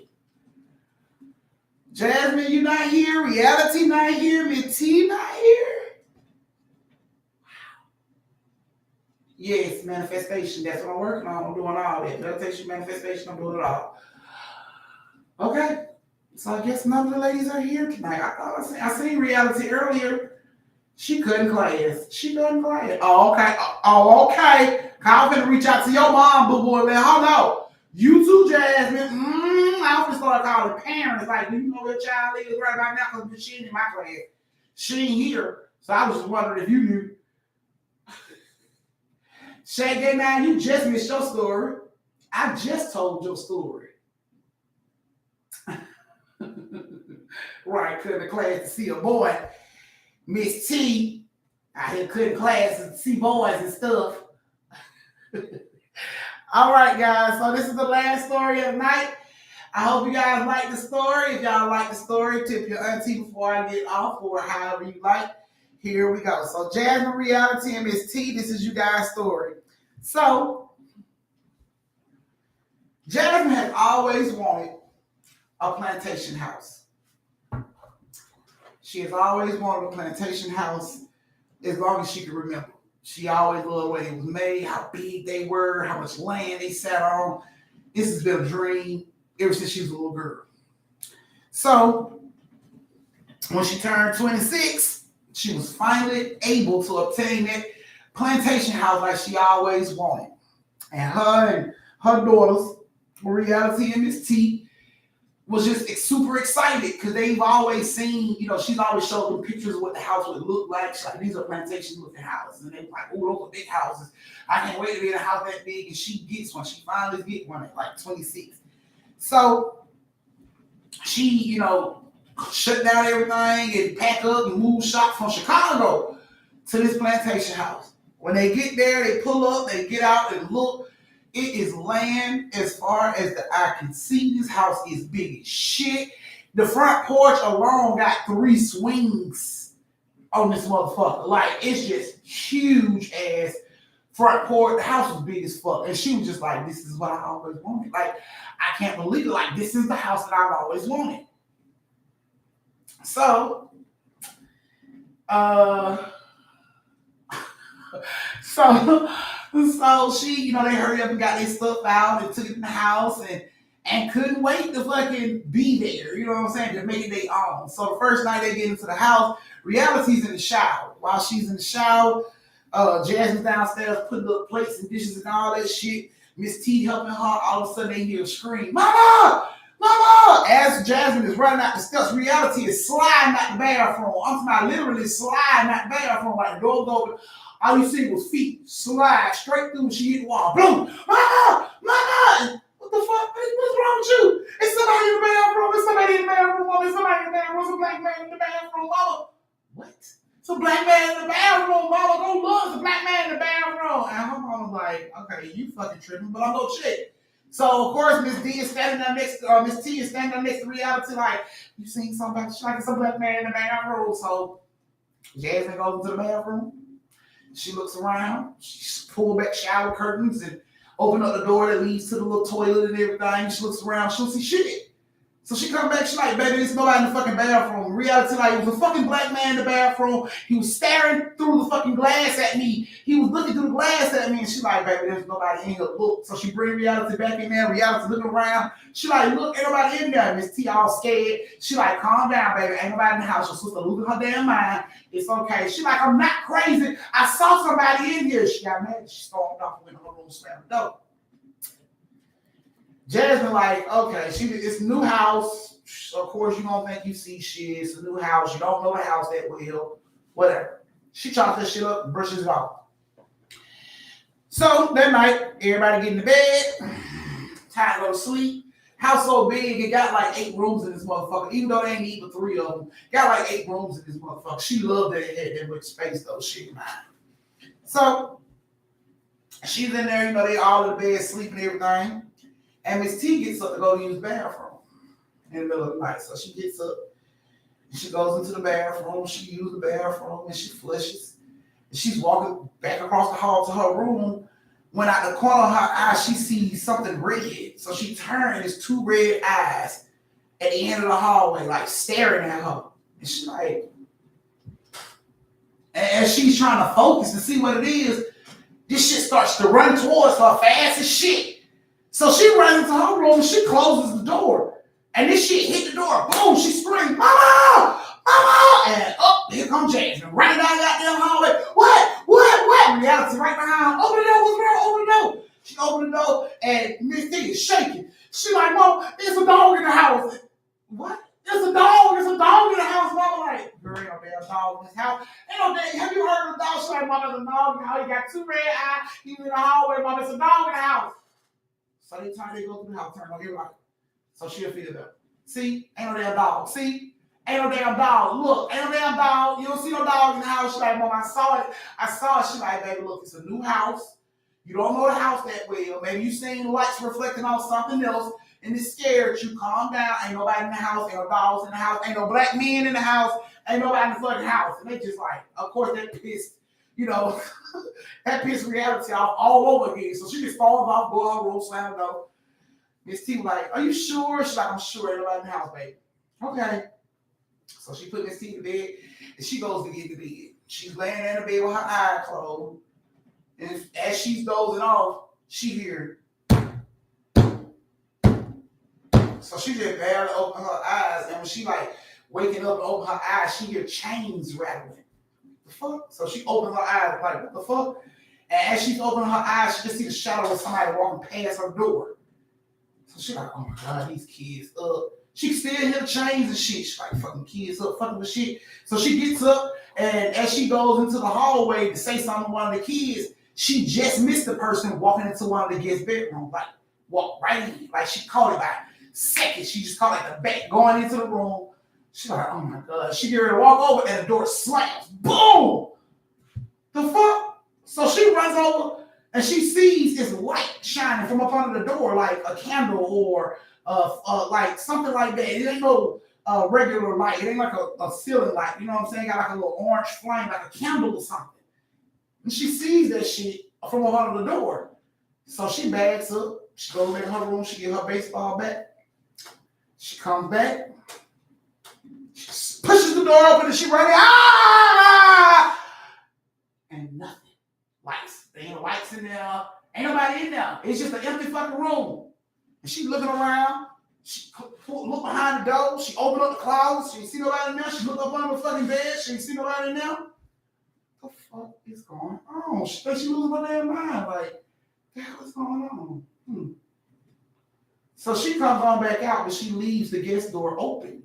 She goes on to her room. She get back in the bed. She go to sleep. She get up that morning. She's the first one up. She gets up. She getting ready to go over and wake the girls up. And the fucking guest room door is closed. And she knows she left that shit open that night. So she goes and opens the door back up. And she goes on back on down to the hallway, wakes up Reality and Miss T. Hey, get up. Y'all get up. I'm going to be cooking breakfast in a minute. And they're like, okay. She comes back down the hallway and the door is closed again. Then one of y'all close that door. They're like, no. So she opens the door again. And she goes on to her room. Put her clothes on, get ready for the day. She comes out and the door's closed again. So she asked them, she like, Reality, Miss T, did either one of y'all close the door of the guest bedroom? They're like, no, we ain't even been on that side of the house, no. Okay. Well, somebody keep closing the door. I ain't do it either. Okay. So she goes downstairs and she cook breakfast and they sit down and they eat breakfast and they finish unpacking stuff and, moving stuff around like they're supposed to and everything. And then it gets nighttime again. They all get in bed to go to sleep. And as they're sleeping, Miss T gets up to go to the bathroom again. But this time she gets up, she peeks out her bedroom door. She looks down that way when she's seen the eyes at the last time. She don't see shit. She looks again. She still don't see nothing. She goes to the bathroom. And then she comes out and she peeks. She don't see nothing. but she hears it sounds like somebody's messing with something downstairs. So she goes over, she creeps and tiptoes over to the stairs. She peeks down the stairs a little bit. She don't see nothing. She turns around to get ready to go back down the hallway to her room, and this red-eyed creature is right there in her fucking face. They like eye level to each other. That shit is right there in her face. And she screamed, "Mama!" and go flying down the steps backwards.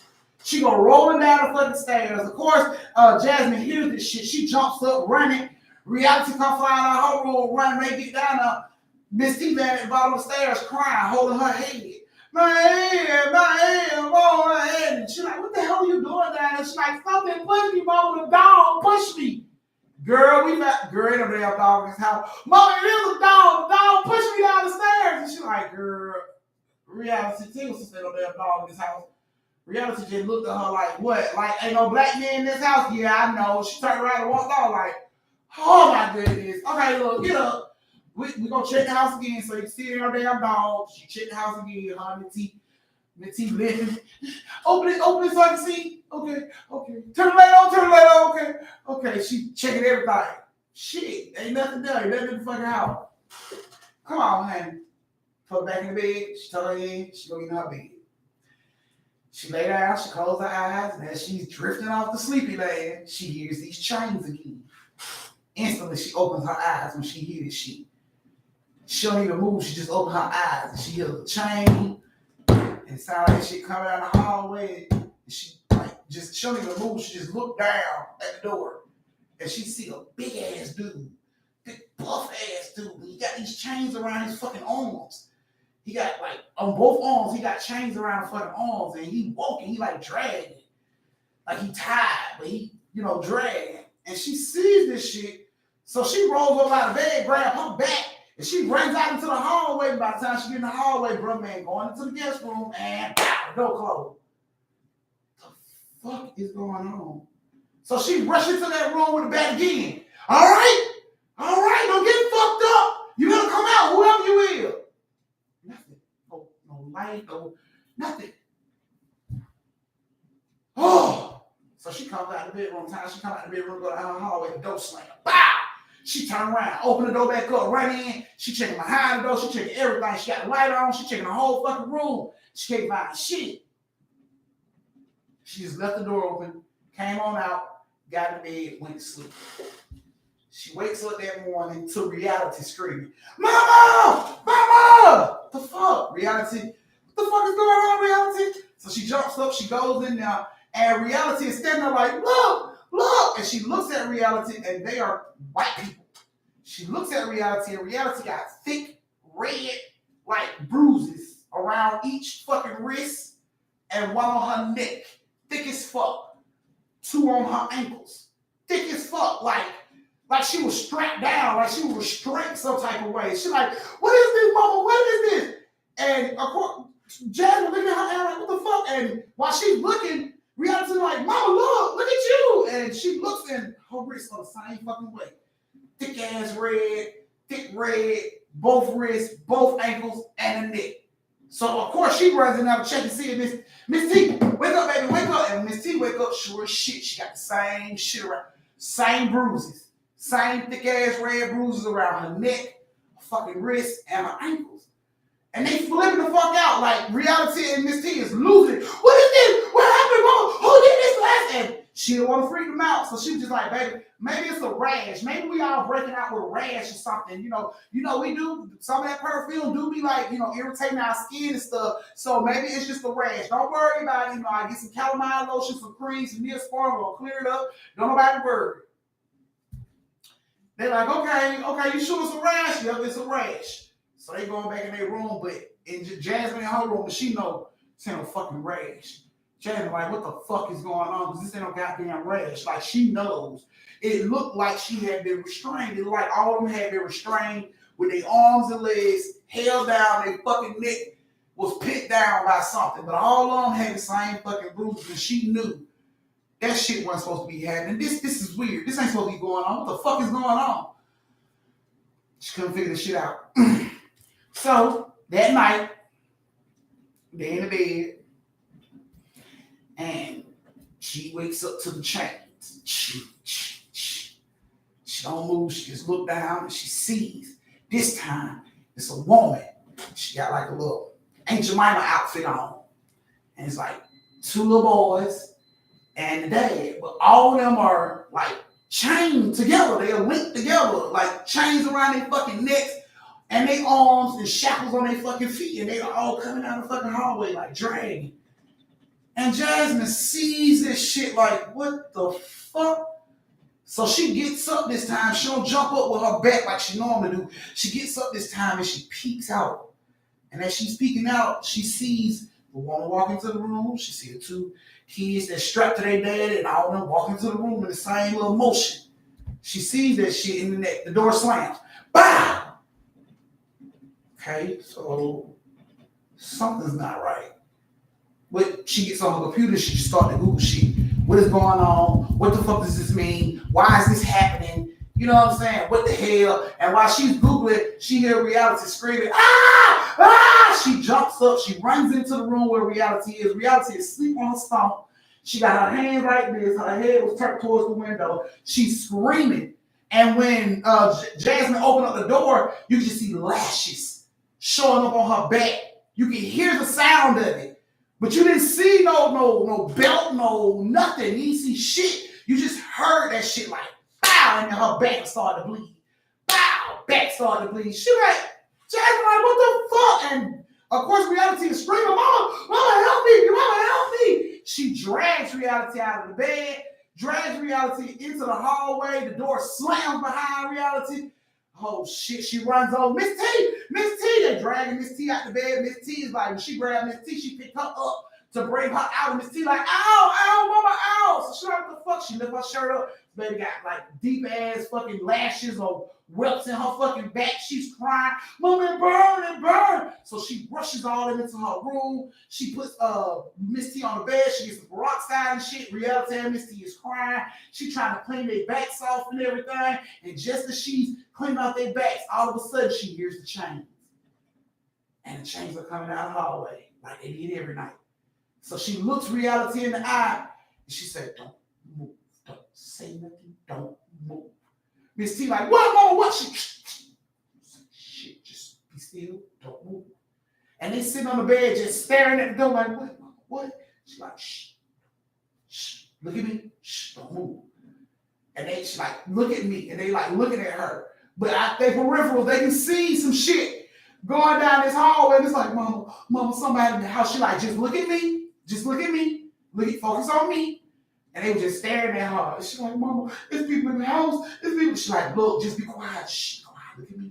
Just focus on me. So they both staring at her, like crying, just staring at her. Because they can see this shit moving. But it's like, she told us to just focus on her. We're going to just focus on her. So they just sitting there crying until you heard the whole little family in the chains go past the doorway. And once they went by, she turned around. Jasmine turned around, seen it wasn't there. She jumped up. She ran to the door. She looked out the doorway. And it was going back into their room again. And the door slammed. Bow! Mama, who was that? She like, Reality, baby. Don't worry about it. Just y'all sleep with me tonight. I'm going to lock the door. Y'all sleep with me tonight, okay? And they're like, okay. So she locks the door and they sleep in bed with her. They get up that morning. Questions still coming. What the fuck? Who was that? Who was that? Who was in the house? And she was like, it must have been a dream. I don't know what you're talking about. Mama, you remember? Look at my bag. And she goes to pull her shirt up and it's nothing. This woman knows she cleaned this girl back up. She knows she cleaned up both her babies back. But when they look their shirts up, one scratch on them. Not one scratch. It floored the fuck out of Jasmine. It helped solidify her life, but it floored the fuck out of her life. See, I told you it was a dream, because ain't nothing wrong with you. She couldn't even explain that shit. She know for a fact she cleaned her back up, like with alcohol and fucking pads, and she knows she cleaned her back up, but they had not one scratch on them, neither one of them. But they remember the fucking scratches. They remember the lashes. She remember that shit, but there was no proof that shit happened. So she told the girls, okay, I'm taking you over to grandma's house today. I got some things to do. And they were like, okay, cool. So she took them over to her mama's house. And she started to do research on the fucking property. Who stayed here? How many hands had it changed to? You know what I'm saying? And she went all the way back to slavery when it was a slave master's house. She went that far back. And she was reading information and you know what I'm saying? And it just dawned on her that these are fucking slaves that's going through the house. And because she's a white woman, she feel like that's why her and her kids are being attacked because they white. Like these fucking slaves think we the fucking slave masters and they're attacking us and taking it out on us thinking we are the motherfuckers that enslaved them when we didn't. So she reached out to a friend. She told a friend what the fuck was going on. And the friend was like, they always go into your guest room. She was like, they at the end of the night, whenever they get through hurting us or doing whatever the fuck they gonna do, they always end up in the guest room. And they close the door. They always keep the door closed. So her friend told her, she said, try offering them that room. She said, let them know, speak to them, let them know you're not here to push them out. This day space, you just a visitor here, and dedicate just that area for them since that's where they like to hang out. And she was like, I never thought to do anything like that. She's like, yeah, try, offering gifts in that area for them and maybe it'll help. So she came home. She bought like some incense and, like little candles and stuff. She put it in the room, lit the incense and everything and lit the candles and stuff, and she let it sit in the room for a while. And then she, blew it out. She changed the covers and everything. Like she made this room up as if a guest was coming over. So she changed out the covers, put clean covers and everything on there. And she stood in the room before she walked out the door. She said, now this is your space. She said, we're not trying to take your space from you. We're not trying to take you out of your house. This is your space. We will not invade your space. We will never come in your space. You can have this whole area. This is all you. We won't bother you. Please don't bother us. And she closed the fucking door. She had a key lock put on the doorknob. So she locked the fucking door and she stayed away from that room. She never went in that room again. They never opened the door to that fucking room again. But the funny part about it is the paranormal shit calmed down like a lot. Like a lot. She didn't see them walking through the hallways no more. It calmed down like a whole hell of a lot. But she said she know they're still there.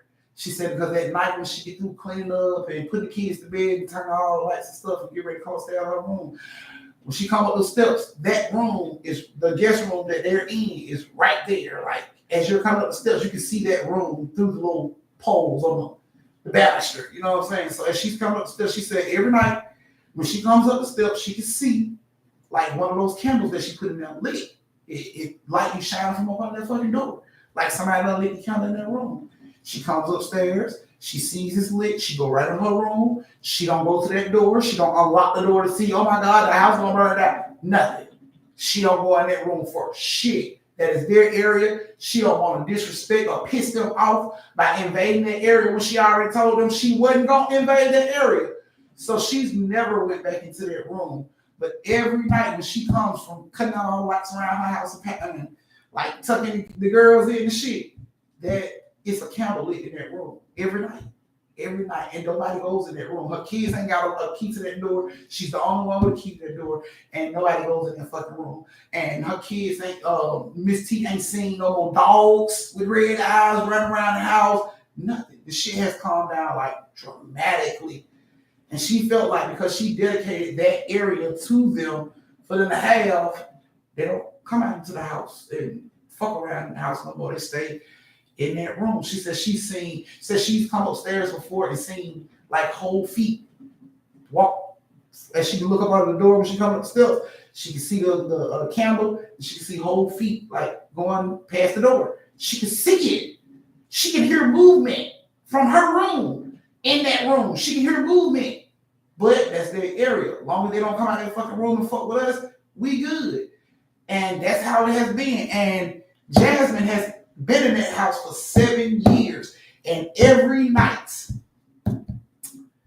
his family wakes up, light their candles, as if, there's no power. You know what I'm saying? Because I guess back in the day, there was no electricity, you know what I'm saying? They only used candles, so they always light the candles. And they move around in their room. They don't come out the room. Ain't nobody seen them outside the room in other areas of the house. None of that. They got a mutual respect for each other. Y'all don't come out here, we won't come in there. And she hears shit moving around their room all the time. Like they rearranging the room and all kinds of shit, but she never goes in there to look. She never unlocked that fucking door to go in there and look.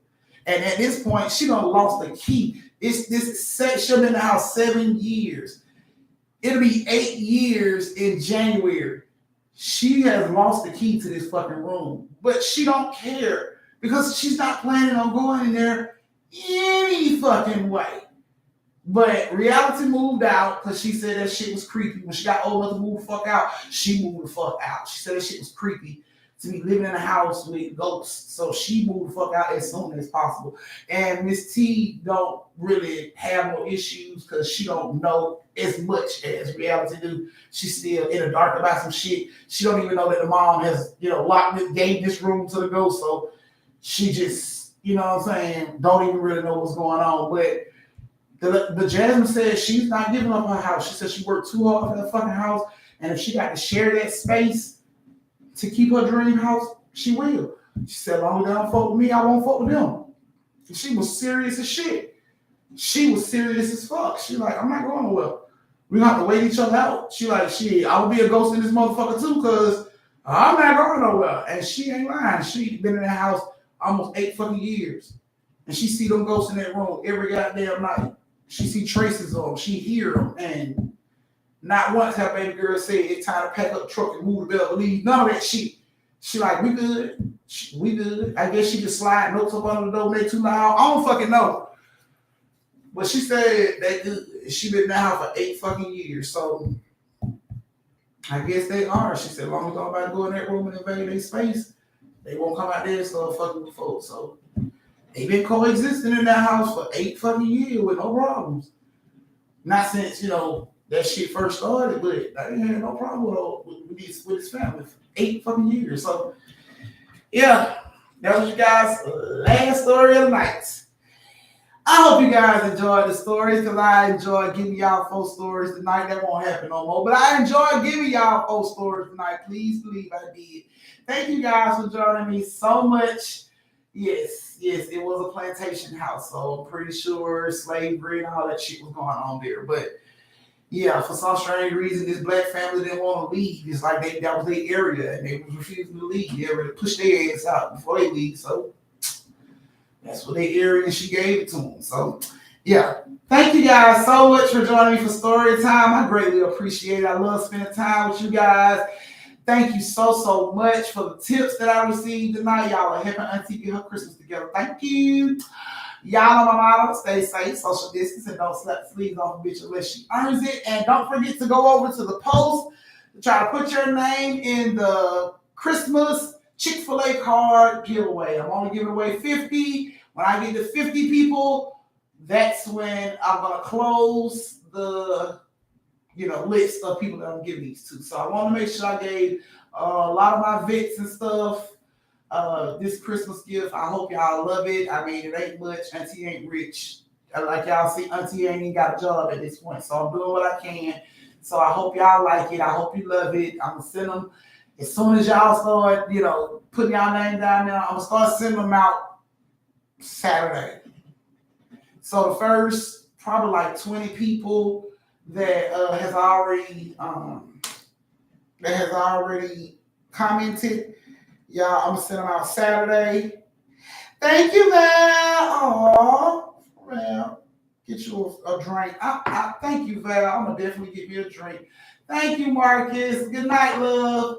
So yeah, go over and put your name down there. I'm gonna start sending them out on Saturday. So just keep an eye on your mailbox. If you are one of those 50 people, if you go to there and you go to put your comment down, that should say 51. You just missed it. So go over and get your Chick-fil-A on for Christmas from me, Uncle and Toots. We love you guys. Good night.